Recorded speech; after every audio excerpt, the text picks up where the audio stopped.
ایک جوہری تھا سنہرا، تو اس نے مختلف ڈبیاں کھول کے لوگوں کے سامنے رکھی اور ایک موتی نکال کر کے کہا کہ یہ موتی شب افروز ہے، رات کو چمکتا ہے، اور اس وقت دنیا کے اوپر جو قیمتی ترین موتی ہیں ان میں سے ایک موتی یہ میرے پاس ہے۔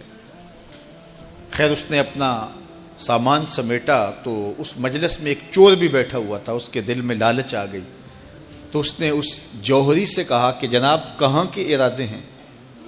تو اس نے کہا کہ میں بمبئی جا رہا ہوں۔ اس نے کہا واہ واہ کیا اچھا ہوا، میں بھی تو بمبئی جا رہا ہوں، تو چلو اکٹھا سفر ہوگا۔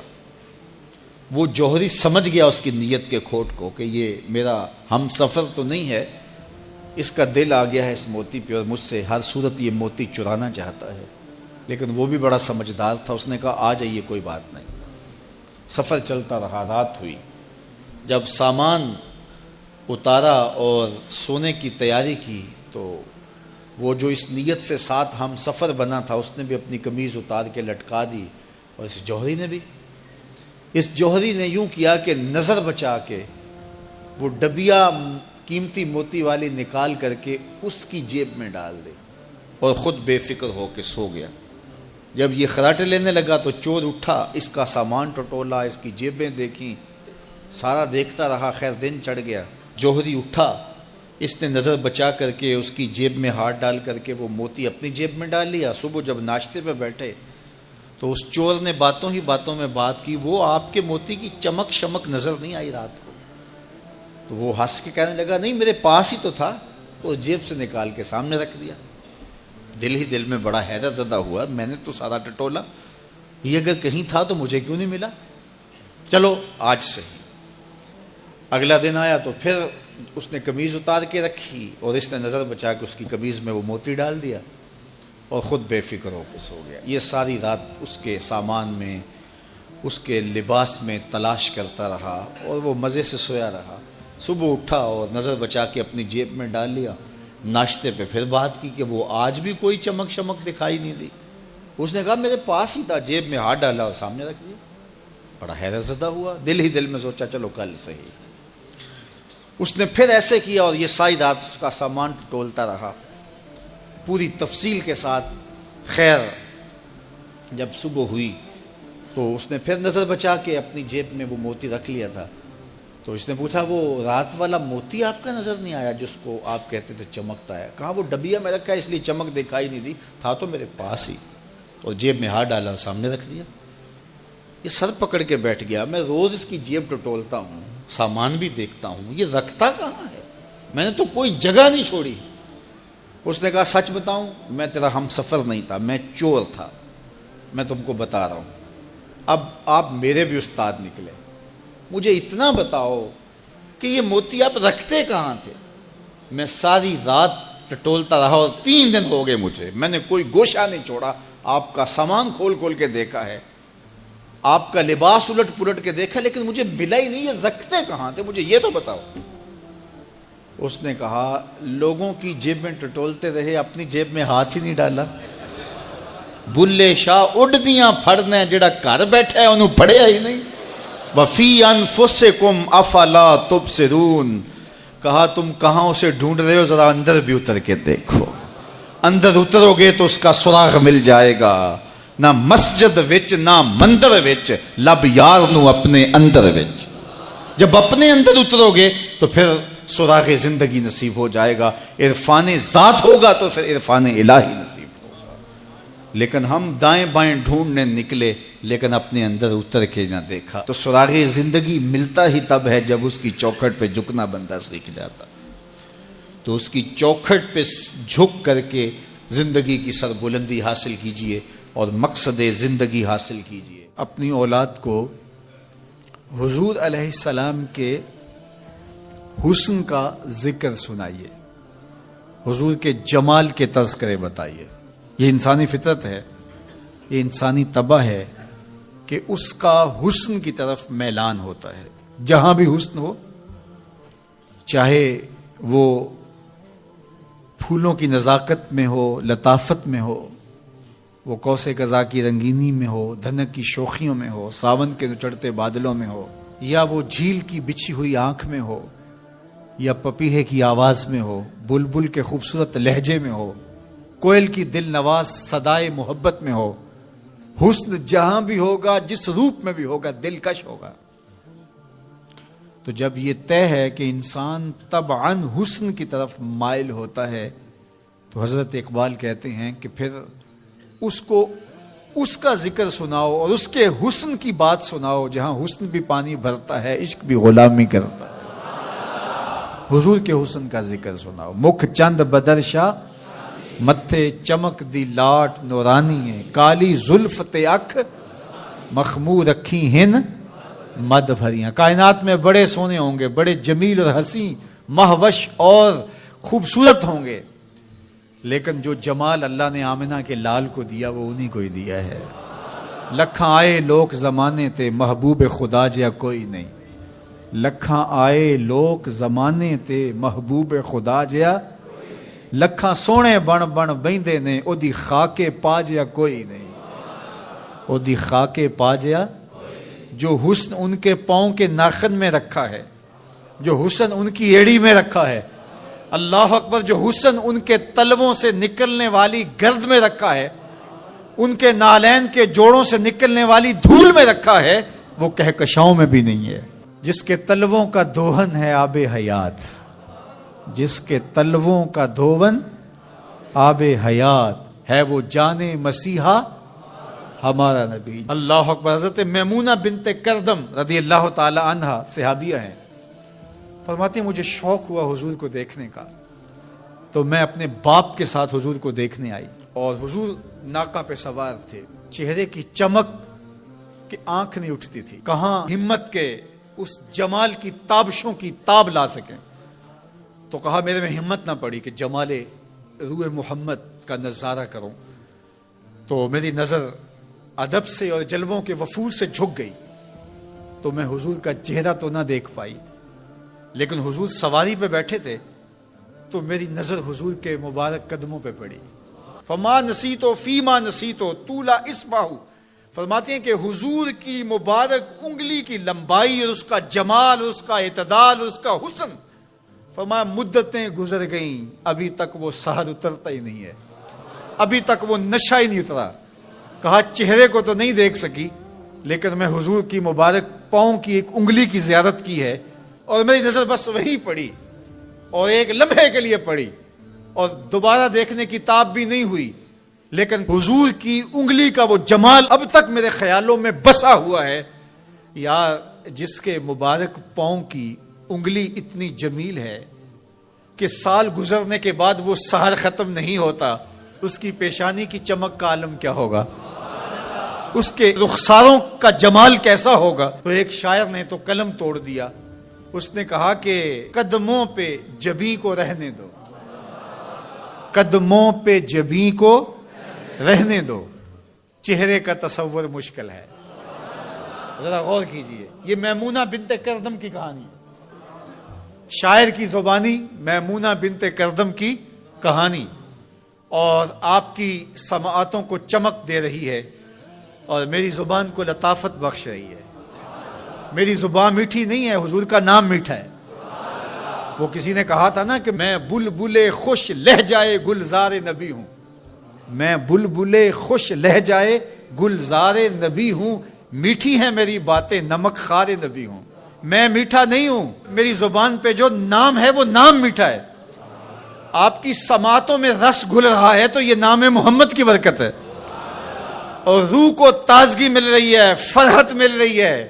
ابھی شعر مکمل ہوگا تو آپ بے چین ہو جائیں گے۔ اندر بوٹی مشک مچایا اتے جاں پھلاں تے آئی ہوں، خوشبو پھیل جائے گی اندر۔ سنیے لفظ، میمونہ بنت کردم کہتی ہیں کہ میں اس جمال کو ابھی تک بھول نہیں سکی، وہ نشہ ابھی تک اترا نہیں ہے، وہ حسن ابھی تک نگاہوں سے ہٹا نہیں ہے۔ سال گزر گئے، مدتیں بیت گئیں، ابھی تک انگلی کا جمال نگاہوں کے سامنے ہے۔ تو شاعر کا تصور دیکھیے، وہ کہتا ہے کہ قدموں پہ جبیں کو رہنے دو، قدموں پہ جبیں کو رہنے دو، چہرے کا تصور مشکل ہے، چہرے کا تصور جب چاند سے بڑھ کر ایڑی ہے، رخسار کا عالم کیا ہوگا۔ جب چاند سے بڑھ کر ایڑی ہے، رخسار کا عالم واقعہ ہوگا تو اپنی اولاد کو حضور کی محبت سکھاؤ، انہیں حضور کا حسن بیان کرو۔ مجھے بتاؤ کہ میں حضور کے حسن کا ایک واقعہ سنایا ہے، آپ کی روح پرواز کر رہی ہے کہ نہیں؟ حضور کی محبت کا لیول بلند ہوا کہ نہیں ہوا؟ اور یہ ابھی حضور کی مبارک انگلی کا حسن تھا، ابھی رخ منور کا تذکرہ نہیں چھڑا، ابھی پیشانی کی کہانی نہیں چھڑی، ابھی تو لب لالی کی بات نہیں ہوئی، ابھی تو زلف عنبری کی کہانی نہیں چھڑی، ابھی تو ان کی مبارک آنکھوں کی بات ہی نہیں ہوئی۔ کیا خوب سجن دیاں اکھیاں نے، کیا خوب سجن دیاں اکھیاں نے، جویں پر کے سرائیاں رکھیاں نے، ابھی تو ان آنکھوں کا تذکرہ نہیں چھڑا اور مازاق کے کجلوں کی کہانی نہیں چھڑی، ابھی تو ابروؤں کی بات نہیں ہوئی، ابھی تو لامبی پلکوں کا تذکرہ نہیں چھڑا، ابھی تو ید اللہ والے ہاتھوں کی بات ہی نہیں ہوئی، ابھی تو علم نشرہ کے سینے کا تذکرہ ہی نہیں ہوا، ابھی تو حضور کی مبارک زلفوں کے خم جن کو خدا بھی حمیم کہے، ابھی تو اس کی کہانی نہیں چھڑی، ابھی تو پاؤں کی انگلی کی بات ہے اور روح رقص کر رہی ہے۔ تو جب آپ اپنی اولاد کو حضور کے چہرے کا ذکر کریں گے، حضور کے جمال کی کہانی سنائیں گے، تو ان کے سینے میں حضور کا پیار پیدا ہوگا یا نہیں ہوگا؟ حضرت لقمان حکیم نے اپنے بیٹے کو کہا، 3 نصیحتیں تجھے کرنے لگا ہوں، یہ 3000 نصیحتوں کا خلاصہ ہے، اور ان میں بھی 2 کو یاد رکھنا، 1 کو بھول جانا۔ تو بیٹا ہمہ تن گوش ہو گیا، تو حضرت لقمان بولے، جو نیکی کی ہے اس کو بھول جانا، جو نیکی کی ہے اس کو بھول جانا، اور موت کو اور اپنے رب کو یاد رکھنا۔ یہ میری ساری نصیحتوں کا خلاصہ ہے۔ جو نیکی کی ہے وہ بھول جانا، چاہے وہ کسی شخص کے ساتھ کی ہے، چاہے وہ نیکی عبادت کی صورت میں ہے، چاہے وہ ریاضت کی شکل میں ہے، خدمت انسانی ہے، کسی رشتہ دار کے ساتھ نیکی کی ہے، تو کہا بھول جانا جس طرح کی ہوئی نہیں ہے۔ حضرت معاذ بن جبل رضی اللہ تعالیٰ عنہ حضور کے روضہ انور کے سامنے بیٹھ کے رو رہے تھے، حضرت عمر گزرے تو پوچھا، اے معاذ کیوں رو رہے ہو؟ کہا صاحب مزار کا ایک فرمان یاد آیا جس نے رلا دیا۔ کہا وہ کیا فرمان ہے؟ کہا ایک دن حضور نے کہا تھا، ادنا سی ریا بھی شرک ہے، تھوڑی سی ریاکاری بھی شرک ہے۔ اللہ صرف اس عمل کو قبول کرتا ہے جو محض اس کے لیے کیا جائے۔ تو نیکی خالص اللہ کے لیے کریں گے تو قابل قبول ہے۔ اللہ تعالیٰ غیرت والا ہے، وہ کسی اور کو اپنے ساتھ شریک ہونا پسند نہیں کرتا۔ تو جب بھی نیکی کرو، یہ سلس دین ہے، انما الاعمال بالنیات۔ اس حدیث کو علماء نے کہا ہے 3 حصہ دین کا اس میں ہے کہ اعمال کا دار و مدار نیتوں پہ ہے۔ نیت کا خالص ہونا شرط ہے، ورنہ محنت بھی کی، سجدے بھی کیے، خیراتیں بھی کی، سب کچھ کیا، لیکن نامہ اعمال میں 0 کو ہوگا۔ کیتی کتری پئی کھو محمد تے سکہ بنیا زردہ۔ تو ریاء سے بچنے کی تلقین کی گئی۔ حضرت لقمان حکیم نے کہا، جو نیکی کی ہے اس کو بھلا دینا، اللہ کو اور اپنی آخرت کو کبھی فراموش نہ کرنا۔ جب آخرت مستحضر رہتی ہے، ہر وقت بندہ خیال میں رہتا ہے کہ میں اللہ کے حضور پیش ہونا ہے، ایک میدان لگنا ہے، وہاں ترازو گڑے گا، اعمال تولے جائیں گے، تو خود بخود اپنا محاسبہ کرتا رہتا ہے۔ یہاں وہ کچہری خرید سکتا ہے، عدالتیں خریدی جا سکتی ہیں، تھانے یہاں بک جاتے ہیں، یہاں منصف بک جاتے ہیں، لیکن وہاں اللہ کی پولیس نہیں بکے گی، وہاں کے تفتیشی نہیں بکیں گے، وہاں کے تھانے، وہاں کی کچہریاں نہیں بکیں گی، وہاں ترازو پورا وزن تولے گا۔ یوم تبلی السرائر فما لہ من قوت ولا ناصر، فرمایا جس دن راز کھول دیے جائیں گے، کوئی کسی کی مدد نہیں کر پائے گا، اور نہ کوئی طاقت سے اپنے عیب کھلنے سے روک سکے گا۔ تو جب مستحضر ہوگا کہ میں اللہ کے حضور پیش ہونا ہے، ایک کچہری لگنی ہے، ایک عدالت لگنی ہے۔ آج مکار آدمی، جھوٹا آدمی، خائن آدمی، بد کردار آدمی بچ کے نکل جاتا ہے، عدالتوں کو چکمے دے جاتے ہیں لوگ، عدالتیں خرید لیتے ہیں، دھمکا لیتے ہیں، سب کچھ ہو جاتا ہے اس دنیا میں۔ طاقتور کی کوئی بات نہیں کرتا، کمزور پھٹے چڑھا دیے جاتے ہیں، لیکن ایک عدالت ایسی لگنے والی ہے جہاں انصاف ہوگا، جہاں عدل ہوگا، تو اس لیے کہا کبھی اس کو فراموش نہیں کرنا، اور دوسرا اپنے رب سے کبھی بھی غافل نہیں ہونا۔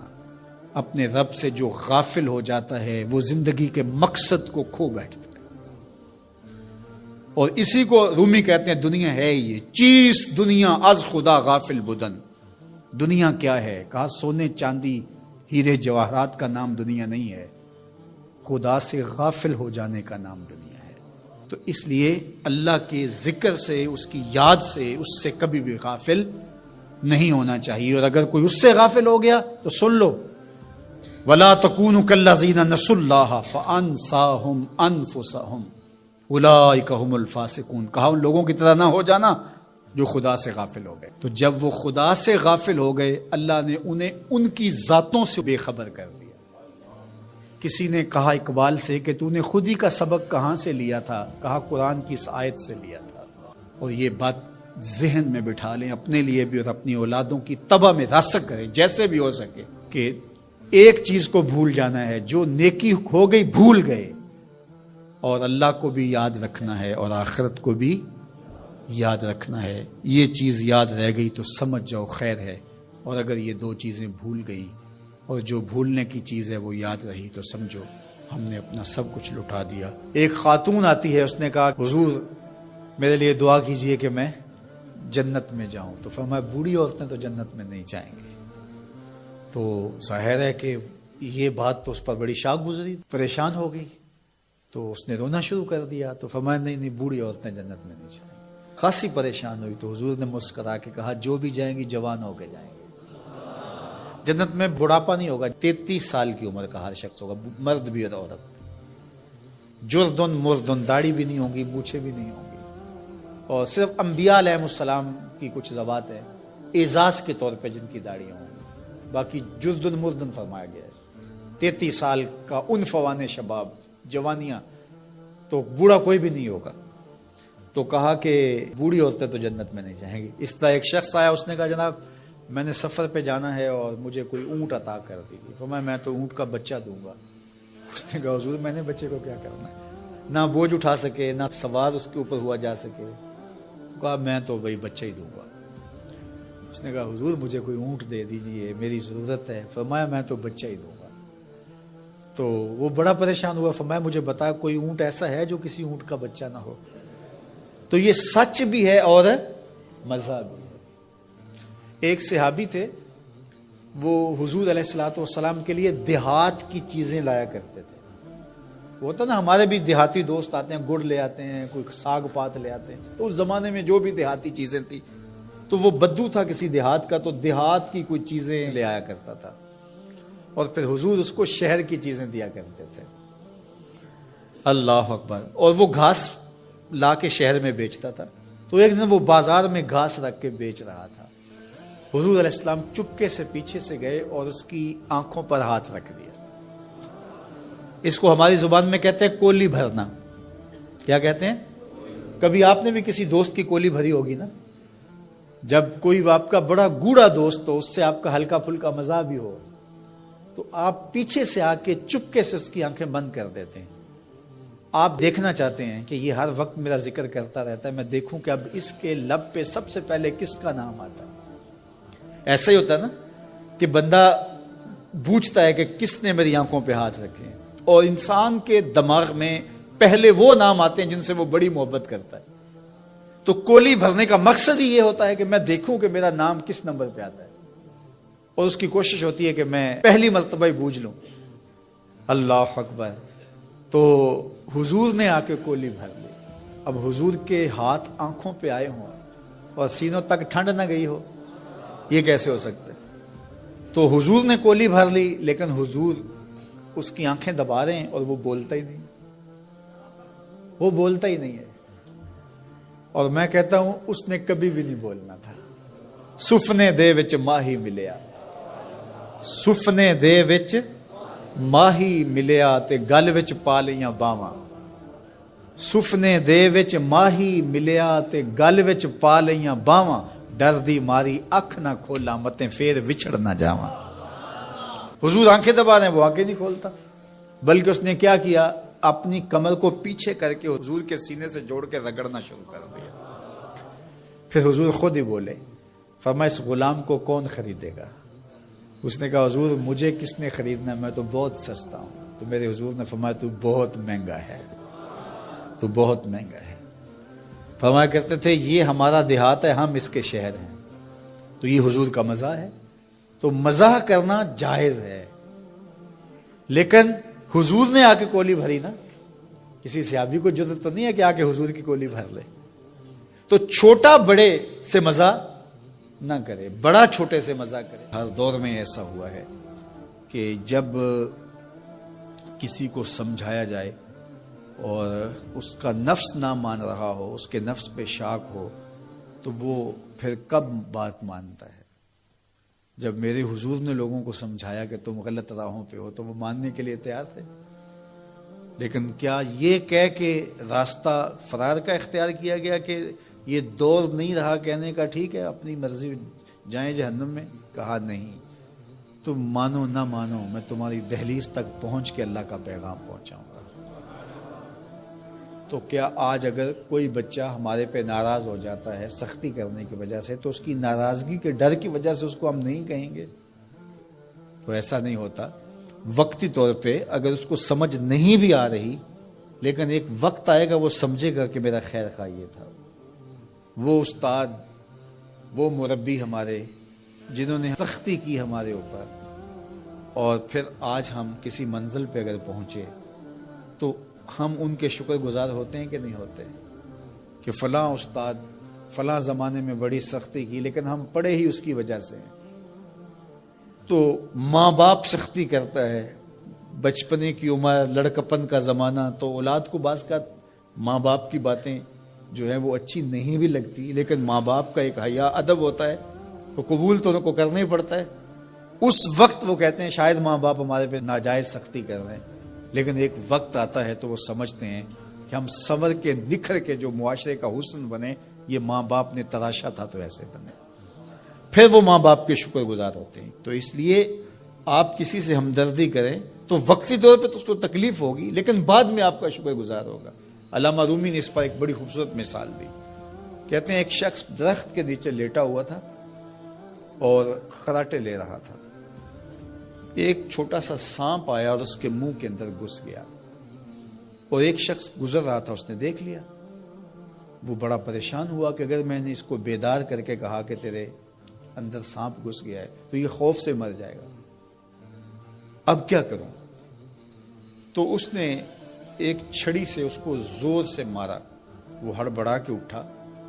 کیا ہوا؟ اس نے ایک اور چھوڑی، اس نے بھاگنا شروع کر دی، وہ بھی اس کے پیچھے بھاگنے لگا۔ اس کی رفتار کم ہونے لگتی تو ایک اور مارتا۔ کیا خدایا کیا مصیبت ہے، میں نے اس کو کیا کہا؟ میں تو آرام سے سویا ہوا تھا درخت کے نیچے، لیکن وہ ایک دم گھبراہٹ کا شکار آگے بھاگتا چلا جاتا ہے۔ آگے کوئی باغ آ گیا تو اس میں فروٹ لٹک رہا تھا، تو کہا کہ کھاؤ۔ عجیب آدمی ہے، مارتا ہے اور کہتا ہے کھاؤ۔ اس نے کھایا، کہا اور کھاؤ۔ اس نے کہا بابا بس میری بس ہو گئی، کہا نہیں اور کھاؤ۔ اس نے اور کھایا۔ ساتھ جو ہے وہ پانی کا کنواں تھا، کہا یہاں سے پانی پیو۔ اس نے تھوڑا سا پانی پیا، اس نے زور سے ڈنڈا مارا، اور پیو۔ اس نے اور پی لیا۔ رومی کہتے ہیں کہ وہ بندہ بڑا حیران کہ عجیب میرا دشمن ہے، کبھی مارتا ہے، کبھی پھل کھلاتا ہے، کبھی پانی پلاتا ہے۔ اس نے کہا میرے سے اور نہیں پیا جاتا۔ اس نے کہا پیتا ہے کہ نہیں، ایک اور چھوڑی۔ تو اس نے اور پانی پی لیا، کہا چلو دوڑو۔ جب بندے نے کچھ کھایا ہو تازہ تازہ اور دوڑے تو پھر جو حالت ہوتی ہے وہ آپ سے مخفی نہیں ہے۔ تو پھر دوڑنے لگا، تو آگے جب گیا تو کوئی ٹھوکر لگ گئی۔ پانی پیا تھا بھرپور اور فروٹ کھایا تھا، اور پہلے بھی دوڑ بھاگ کے آیا تھا، اب بھی دوڑنا شروع کر دیا، اور پیچھے سے جو ہے وہ ہاتھ میں ڈنڈا پکڑا، اور وہ رحم کاری نہیں رہا۔ تھوڑا سا ڈھیلا ہونے لگتا ہے تو زور سے مارتا۔ دوڑتے ہو کہ نہیں دوڑتے؟ تو ٹھوکر لگی، گرا، ساتھ ہی کہہ آئی اور سانپ نکل کے باہر آ گیا، اور وہ لہراتا ہوا جا رہا تھا۔ اس نے اس کو پکڑ کے سینے سے لگا لیا، کہا میں تیرا دشمن نہیں تھا، لیکن تیرا علاج یہی تھا، تو میں نے تجھ کو اتنا مارا ہے، میں تجھ سے معذرت کرتا ہوں۔ اس نے کہا میں تیرے سے معذرت کرتا ہوں جو مجھے تیرے پہ غصہ آتا رہا، اس لیے کہ تو میرا خیر خواہ تھا۔ جب حقیقت سامنے آتی ہے تو پھر پتہ چلتا ہے کہ کون کسی کا خیر خواہ ہے اور کون کسی کا دشمن ہے۔ اس لیے خیر خواہی کے جذبے کے ساتھ الدین والنصیحہ، دین ہے ہی خیر خواہی. تو خیر خواہی کبھی اس طرح ہوتی ہے کہ آپ کسی کی خیر خواہی کر رہے ہوتے ہیں، اسے لگ رہا ہوتا ہے کہ یہ میری خیر خواہی کر رہے ہیں، اور وہ آپ کو اس وقت ہی شکر گزار ہوتا ہے. اور کبھی ایسا ہوتا ہے آپ اس کی خیر خواہی کر رہے ہوتے ہیں، اس کو نہیں لگ رہا ہوتا کہ یہ میری خیر خواہی کر رہا ہے، اس کو غصہ آ رہا ہوتا ہے. لیکن جب اس کو بعد میں سمجھ آتی ہے کہ اس نے میری خیر خواہی کی ہے تو پھر وہ آپ کا شکر گزار ہوتا ہے. اور کبھی ایسا ہوتا ہے اس کو بعد میں بھی نہیں پتا چلتا اس نے میری خیر خواہی کی ہے، لیکن تمہارا رب جانتا ہے وہ اگر رائی کے دانے کے برابر بھی نیکی ہو اور وہ کسی پہاڑ میں بھی ہو، تمہارا رب اس کو بھی لے آئے گا. اس لیے لوگوں کے ساتھ حسن سلوک کرو اور نیکی کا حکم دو، لوگوں کی بہتری کا سوچو، تو اس سے تمہارا رب تم سے راضی ہوگا. لوگوں کے ساتھ ملاقات کے وقت آپ کا چہرہ کھلا ہونا چاہیے، چہرے پہ خشونت، چہرے پہ رعونت، چہرے پہ سرکشی کے آثار، تکبر اور غرور کے آثار، یہ کسی بھی انسان کو زیبا نہیں دیتے. تکبر صرف اللہ کی شان ہے، اور اس کے اسماء مبارکہ میں سے ایک اسم مبارک متکبر ہے. الکبریاء اور ردائی، کہا کبریائی میری چادر ہے، اور جو مجھ سے میری چادر چھیننا چاہے گا میں اس کو جہنم کی آگ میں ڈالوں گا. اس کائنات میں ہونے والا پہلا جرم تکبر ہے. جب ابلیس کو آدم علیہ السلام کے سامنے سجدہ کرنے کا حکم دیا گیا تو اس نے کہا کہ میں تو سجدہ نہیں کروں گا. ابا واستکبر وکان من الکافرین، اس نے انکار کیا بوجہ تکبر، اور تکبر رائی کے دانے کے برابر بھی اللہ کو پسند نہیں ہے. اور قیامت کے دن جب لوگ سور اسرافیل سے آغوش موت میں ہوں گے تو اللہ تعالیٰ جل شانہ لوگوں سے خطاب کرے گا، تو اس میں ایک جملہ یہ ہوگا این المتکبرون، تکبر کرنے والے کہاں ہیں؟ تو لوگ آغوش موت میں ہوں گے تو کوئی سر نہیں اٹھائے گا. اللہ فرمائے گا این الملوک، بادشاہ کہاں ہیں؟ کیونکہ زیادہ تکبر بادشاہوں میں، حکمرانوں میں ہوتا ہے. تو اللہ تعالیٰ فرمائے گا انا المتکبر، میں متکبر ہوں، یہ میری شان. انا المالک، میں بادشاہ ہوں. تو بادشاہی اسی کو زیبا ہے، تکبر اسی کو زیبا ہے. تو نصیحت کرتے ہوئے فرمایا ولا تصائر خدک للناس، لوگوں کے سامنے اپنی گردن کو، اپنے چہرے کو، اپنے رخسار کو ٹیڑھا نہ کرنا. ابن منظور افریقی نے لسان العرب میں لکھا ہے کہ یہ سعر سے نکلا ہے. کمایا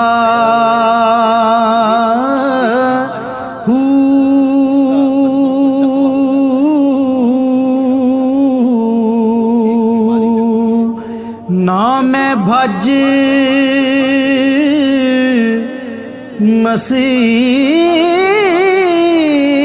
مسیتی وڑیا نا تسبہ.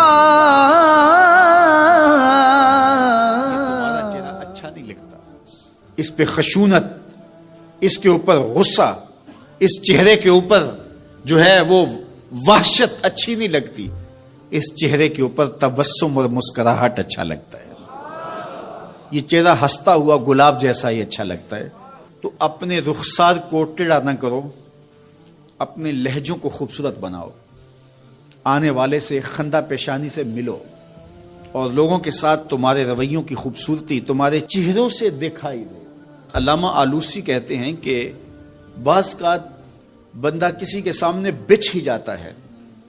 عجز، عاجزی، انکساری، یہ انسانی وصف ہونے چاہیے. لیکن کسی کے لیے اس طرح انسان بس جھکتا ہی جائے کہ اس کی عزت نفس بھی باقی نہ رہے اور وہ احساس کمتری میں مبتلا ہو جائے، تو یہ بھی انسان کے لائق نہیں ہے. تو رخسار کو ٹیڑھا کرنے کا جو ہے وہ مفہوم یہ ہے کہ آپ عجز اختیار کریں، لیکن اس عجز کا یہ مفہوم نہ ہو کہ آپ کی عزت نفس مجروح ہو جائے. حکام کے سامنے، شہنشاہوں کے سامنے، بادشاہوں کے سامنے کچھ لوگوں کے رویے اس قدر ہوتے ہیں کہ ان کی غلامانہ ذہنیت ان کے عمل سے، ان کے رویوں سے اور ان کے انداز ملاقات سے ٹپکتی ہے. تو جب آپ کسی سے عجز کے ساتھ محبت کے ساتھ پیش آتے ہیں تو وہ اپنی جگہ، لیکن اس کے اندر تجاوز ایسا نہ ہو کہ آپ کا رخسار ٹیڑھا ہو جائے. مطلب کیا ہے کہ آپ حد سے نیچے گر جائیں اور اپنی خودی کو بھی بیچ ڈالیں، تو اس سے بھی منع کیا گیا ہے. تو ان دونوں کے درمیان بیلنس رکھیں، تکبر میں بھی مبتلا نہ ہونے پائیں اور احساس کمتری میں اور ایسا عجز جو آپ کی خودداری کو بہا کے لے جائے اس میں بھی مبتلا نہ ہونے پائیں. وقار کے ساتھ، ادب کے ساتھ، محبت کے ساتھ لوگوں کے ساتھ پیش آئیں. رانا تھوڑا دے گیو سانو اتے پا گیو اے وچ فکراں